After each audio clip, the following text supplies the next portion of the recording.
İmam Hatip Terbiye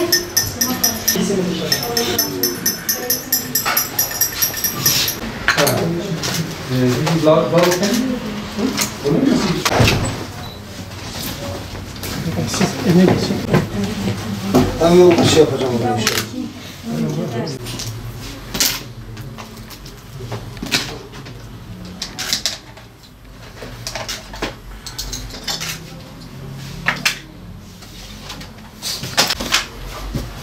Bu ne yapıyor?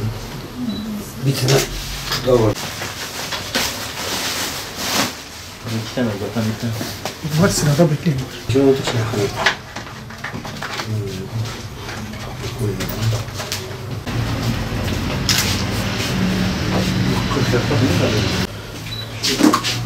Bunun iki tane, bir kırmızı bir şey.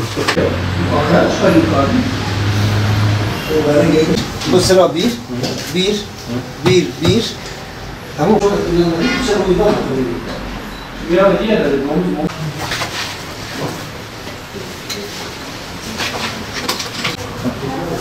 sen bir şey, iki tane daha ayarla. Evet. Bana da vereyim.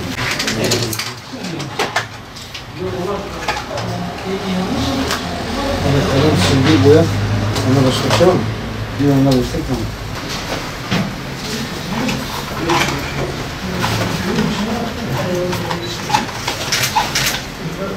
Bismillahirrahmanirrahim. Yetimler Vakfı Şanlıurfa olarak bu sene de onlarca çocuklara kırtasiye yardımında bulunduk. Allahu Teala hayır sahiplerinin hayırlarını kabul eylesin inşallah. Hayır sahiplerinin bize vermiş olduğu nakdi parayı zarflar halinde çocuklarımıza harçlık olarak verdik.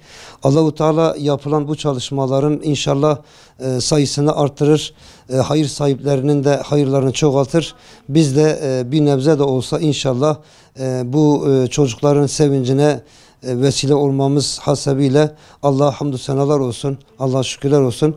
Allahu Teala inşallah bu tür yardımların yapılmasını devamını inşallah nasip eder.